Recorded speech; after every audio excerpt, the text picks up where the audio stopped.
इसी में देख लीजिए आप, अंकिता डूबना चाह रही है और सुजीत पांडे जी इसको समझा रहे हैं। लेकिन तो उन्होंने बोला कि आज मुझे मछली चाहिए, मैं मछली की सब्जी खाऊंगा। नमस्कार साथियों, मेरा नाम है मोहन अहिरवार और आप देख रहे हैं खबर तमारी इंडिया का यूट्यूब चैनल। दोस्तों, अंकिता के पिताजी नहीं रहे हैं। अंकिता इस गम में तालाब में डूबकर मरना चाहती है, लेकिन इस डिप्रेशन का शिकार हर वो व्यक्ति हो सकता है जो अपने पिताजी से प्रेम करता है।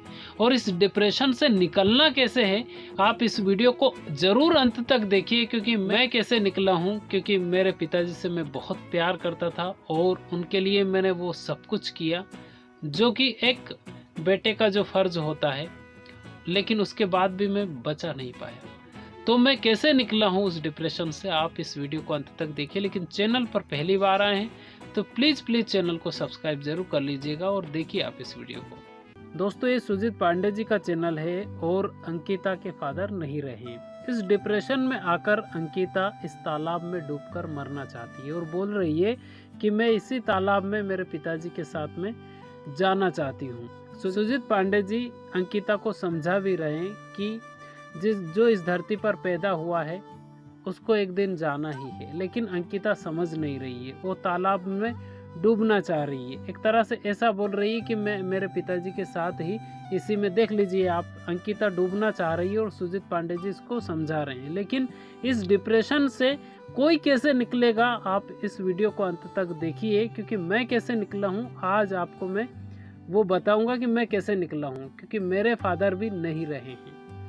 देखा आपने, अंकिता अपने पिताजी के साथ जाना चाहती है और तालाब में डूबकर मरना चाहती है। सुजीत पांडे जी समझा भी रहे हैं और अंकिता बोल रही है कि तुम्हारे फैंस की दुआएं काम नहीं आई, तुम्हारा पैसा काम नहीं आया। लोग बोलते हैं कि पैसा सब कुछ होता है, लेकिन पैसा कहाँ काम आया।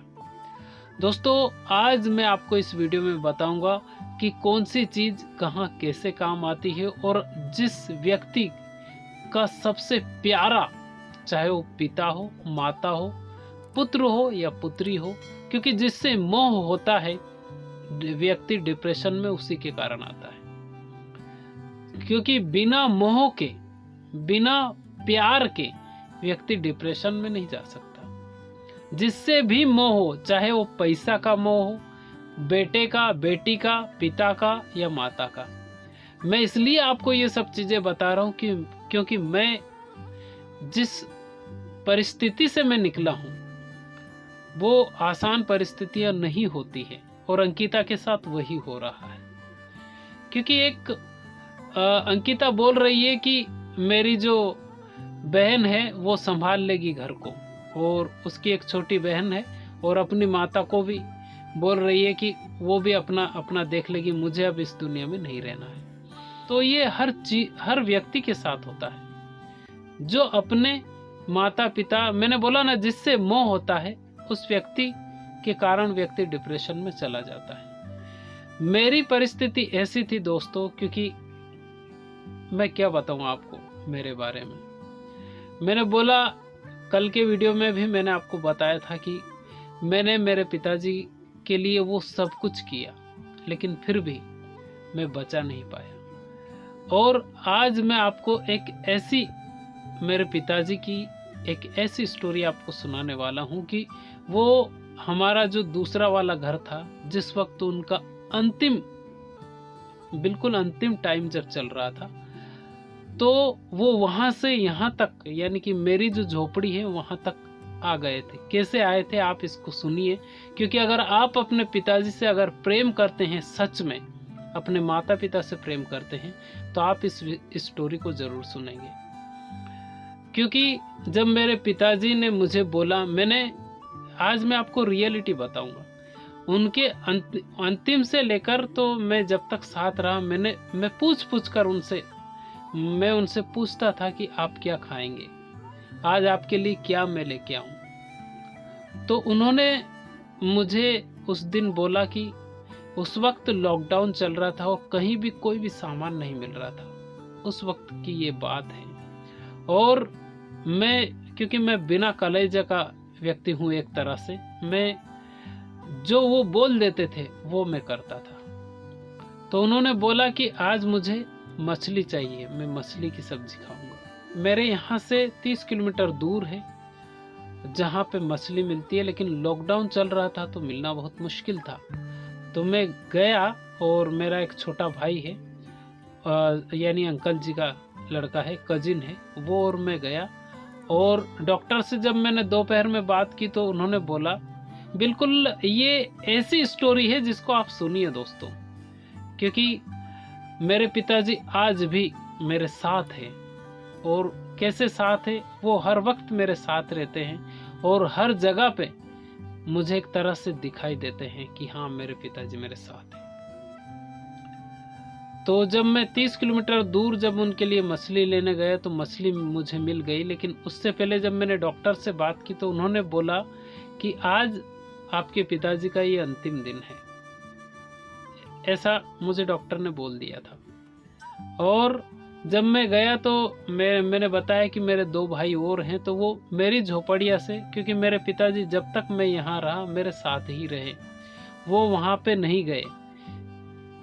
यानी कि मेरी झोपड़ी है और वो पक्के मकानों में रहते हैं, तो वहाँ पे नहीं गए, वो मेरी झोपड़ी में ही रहे। लेकिन उनको लेके चले गए थे जब मैं वहाँ गया। तो मछली लेके आया तो मुझे डॉक्टर ने बोल दिया था कि भाई ये आपके पिताजी का ये अंतिम दिन है, मुझे पता चल गया था। तो उन्होंने बोला कि आप मछली लेकर आइए। मैं लेकर आया तो हमारे जो बड़े भैया हैं वो वहाँ पे लेके चले गए थे। तो मैंने मछली खिलाई, मतलब मछली बनाई, यहीं पे बनाई, हमारे यहीं पे झोपड़िया में बनाई। और बनाने के बाद में मैं वहाँ पे गया, उनके सामने मैंने रखा उनको। उन्होंने बोला कि खाना खाएंगे। खाना खाने की कोशिश की लेकिन वो खा नहीं पाए, उतना ही खाया, थोड़ा सा खाया उन्होंने। और जैसे ही वो मतलब एक तरह से मुंह से उन्होंने वो जो रोटी खाई थी वो निकाली, मैंने हाथ पे झेल ली और मैंने बोला कि ये थोड़ा सा खा लीजिए। तो उन्होंने खाया और उनको बाहर हमने सुला दिया। और जब उन्होंने सुला दिया तो वो बैठ रहे, उठ रहे हैं, बैठ रहे हैं, उठ रहे हैं। मैं आपको, क्योंकि आप मेरा परिवार हैं और मैं मेरे परिवार से ये बातें कर रहा हूँ। तो उन्होंने बोला कि उठ रहे हैं, बैठ रहे हैं, लेकिन वो क्योंकि 2 भाई और थे और हमारे पूरे रिलेटिव वहाँ पे बैठे हुए थे, तो उन्होंने ये नहीं कहा कि मुझे वहाँ पे जाना है। उन्होंने ये कहा लगभग रात के 2 बजे के आसपास, यानी 2 बज गए हम लोगों को बैठे हुए, क्योंकि डॉक्टर ने मुझे बोल दिया था।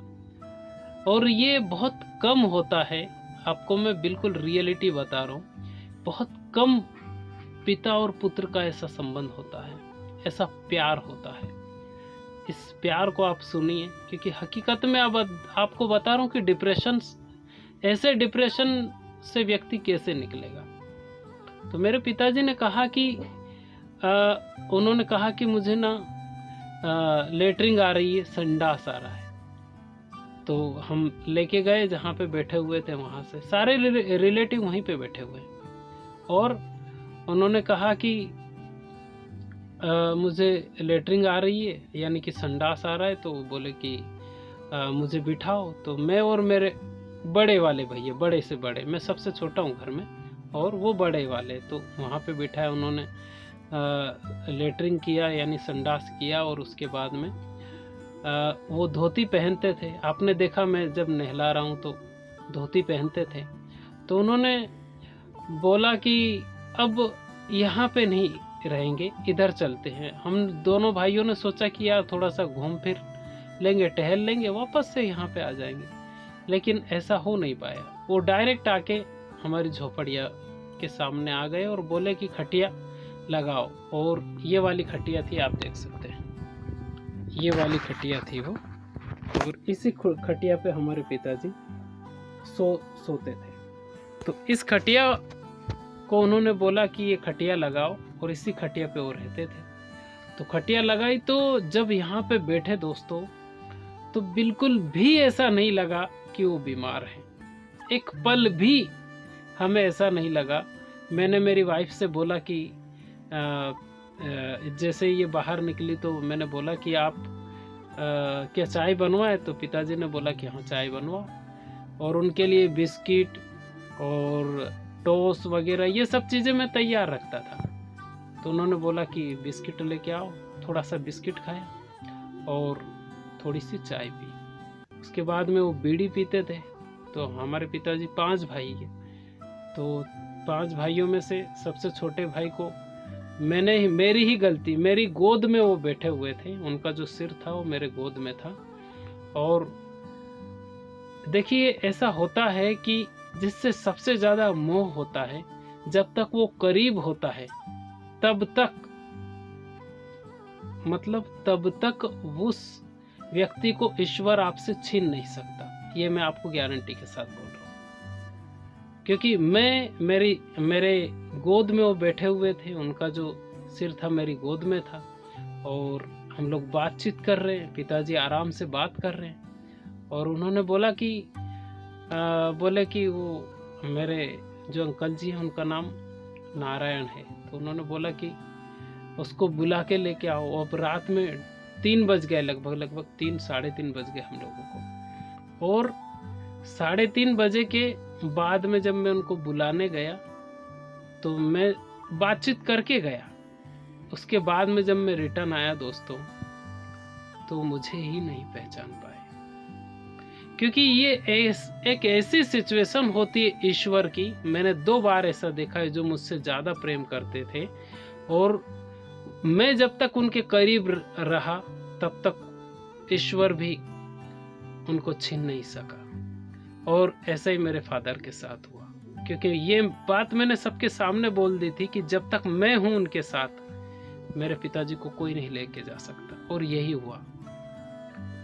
जब मैं रिटर्न आया उनको लेके, मेरे अंकल जी को, तो मेरे पिताजी उसके बाद में पहचान नहीं पाए कि मैं कौन हूं, कि आसपास के लोग कौन हैं, जितने भी लोग बैठे हुए थे। उसके बाद में 10 मिनट के अंदर ही मुझसे दूर हो गए। अब इस परिस्थिति से मैं कैसे निकला हूं, ये तो मैं ही जानूं दोस्तों, क्योंकि उसके बाद में क्या क्या हुआ। हमारे पिताजी नहीं रहे, मेरे पिताजी नहीं रहे। उसके बाद में जो परिस्थितियां बनी, भाभीयों की सिचुएशन है, भाई की सिचुएशन है, हर व्यक्ति बांटवारा चाहता था। जब तक मेरे पिताजी जीवित थे तब तक किसी ने ये नहीं बोला कि 1 रुपया। यहाँ तक कि जितना भी ट्रीटमेंट हुआ, जितना भी इलाज हुआ, उसके लिए मैंने मेरे भाइयों को ये नहीं बोला कि आप मुझे 1 रुपया दीजिए। और ईश्वर की कृपा ऐसी थी कि जब मुझे जरूरत पड़ती थी तब मुझे एक तरह से वो चीज़ें मुझे मिल जाती थी। लेकिन मैंने मेरे भाइयों से नहीं बोला कि आप मुझे पैसे दीजिए, चाहे मैं आपको ना सामने बिठा के बोलवा दूंगा। कभी नहीं बोला मैंने, कभी नहीं बोला मैंने। और उसके बाद में सिर्फ 13 दिन के बाद ही बंटवारे की बात हो गई। जमीन का बंटवारा चाहिए हमें, यानी सिर्फ ये रास्ता देख रहे थे कि ये कब जाए। तब मुझे एहसास हुआ कि भाई क्या होता है, भाभी क्या होती है, और पड़ोसी क्या होते हैं, परिवार क्या होता है। ये तब मुझे एहसास हुआ मेरे पिताजी के जाने के बाद। मुझे धरातल पे जब मैं उतरा तब हर व्यक्ति बंटवारा चाह रहा था, हर व्यक्ति धन चाह रहा था। मैं डिप्रेशन में था। मैंने ये बोल दिया कि आपको जैसा करना है वैसा कर लो, लेकिन मुझे परेशान मत करो। उसका गम उसी व्यक्ति को होता है जो व्यक्ति मोह रखता है उन चीजों से। और सेम चीजें अंकिता के साथ अब हो रही है मेरे साथ। मैं उसके बाद में मेरा आज तक भी उसके बाद में किसी ने सपोर्ट नहीं किया, किसी ने सपोर्ट नहीं किया दोस्तों। हर व्यक्ति ने छीनना चाहा मुझसे कि ये चीजें अगर इसके पास है तो इससे ले लो आप, क्योंकि वो डिप्रेशन ही ऐसा था। मैं और यहाँ तक कि क्योंकि जेब में पैसे नहीं होते थे, तो मेरे पिताजी के जाने की बात की चीजें बता रहा हूँ। तो बीवी भी बोलती थी कि आज चाय नहीं है तो शक्कर नहीं है तो आप लेके आइए। जब जेब में नहीं होते थे तो बीवी भी 18, मैं क्या बोलूँ आपको, 17 सिक्के सुना देती थी। तो उस डिप्रेशन से मैं कैसे निकला हूँ, मैंने अपने आप को मार दिया कि ये मेरा एक तरह से नया जन्म है और मैं इसको ऐसे जीऊंगा कि कोई कुछ भी बोले लेकिन मुझे बस मेरा काम करना है। और मुंबई से आने के बाद की ये सब चीजें हैं और अभी मैं गांव में ही हूँ, कहीं गया नहीं हूँ। तो अंकिता को भी ऐसे ही निकलना है, क्योंकि कोई भी व्यक्ति जिसका जन्म हुआ है इस धरती पर, वो उसको एक ना एक दिन जाना ही है, जैसे सुजीत पांडे जी ने कहा। तो डिप्रेशन में आ जाता है व्यक्ति, लेकिन अंकिता के साथ में ये सब सिचुएशन नहीं होने वाली है जैसे मेरे साथ हुई है कि पिताजी के जाने के बाद में हर व्यक्ति छीनना चाह रहा था कि इससे क्या ले लिया जाए, बंटवारा। तो वो बंटवारा भी एक तरह से मैंने ही किस तरह से करवाया, क्योंकि मुझे मालूम था, मैंने ना तो परिवार को लड़ने दिया और ना ही किसी, क्योंकि भाभियों के रोल बहुत ज्यादा होते हैं तो भाभियों को भी पता नहीं चल, एक तरह से वो नहीं होने दिया कि नहीं यार लड़ाई होगी, सब कुछ सह गया। तो अगर आपके साथ भी ये सब चीजें हो तो आप जरूर इन सब चीजों से ऐसे निकलना कि आपको पिताजी के जाने के बाद में एक नया ही जन्म होगा आपका, क्योंकि हर व्यक्ति आपसे बंटवारा चाहेगा पिताजी के जाने के बाद। अगर आप पहले से अलग है तो वो बात की बात है, लेकिन अगर जमीन का और इन सब चीजों का अगर बंटवारा नहीं है तो पिताजी के जाने के बाद में आप देखिएगा क्या क्या चीजें होती हैं। तो ये सब चीजें हैं, ये चीज मुझे शेयर आपसे, वो अंकिता वाला जब मैंने देखा कि वो डूबना चाह रही है, तो ये सब चीजें पागलपंथी नहीं होना चाहिए और कोई भी किसी के साथ नहीं जाता है। तो ये वीडियो आपको कैसा लगा? सुजीत पांडे जी समझा भी रहे हैं लेकिन वो मान नहीं रही है। तो डिप्रेशन में से ऐसे ही निकलता है व्यक्ति को, एक तरह से नया जन्म ले लेना चाहिए कि अब एक तरह से मेरा नया जन्म है। तो ये वीडियो आपको कैसा लगा आप कमेंट करके जरूर बताइएगा, और चैनल पर पहली बार आए हैं तो चैनल को सब्सक्राइब जरूर कर लीजिएगा और इस वीडियो को शेयर कीजिए, लाइक कीजिए अगर पसंद आया हो तो, क्योंकि इसमें एक भी मैंने इधर उधर नहीं बोला है, ये वो हकीकत है। आप मुझे बताइए कि मेरे पिताजी हम दोनों भाइयों को खींचकर मेरी झोपड़िया तक ले आए थे और यहीं पे उन्होंने अंतिम सांस ली।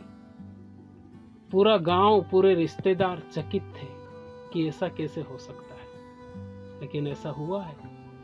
तो जहां प्रेम होता है वहीं पे चीजें अंतिम होती है और वहीं से सब चीजें होती है। तो दोस्तों, ये डिप्रेशन से निकलने की वाली जो बात है, हर व्यक्ति डिप्रेशन में जा सकता है, लेकिन अपने आप के बारे में सोचे और अपने आप के बारे में ये सोचे कि एक तरह से अब मेरा नया जन्म है। बहुत बार ऐसा होता है कि कर्जा हो जाता है तो व्यक्ति के मन में बहुत सारी चीजें आती हैं, तो वो एक अलग बात है, लेकिन वो भी एक डिप्रेशन ही होता है। लोग शराब पीने लग जाते हैं, वो खराब बात है, तो नहीं होना चाहिए ये सब चीजें।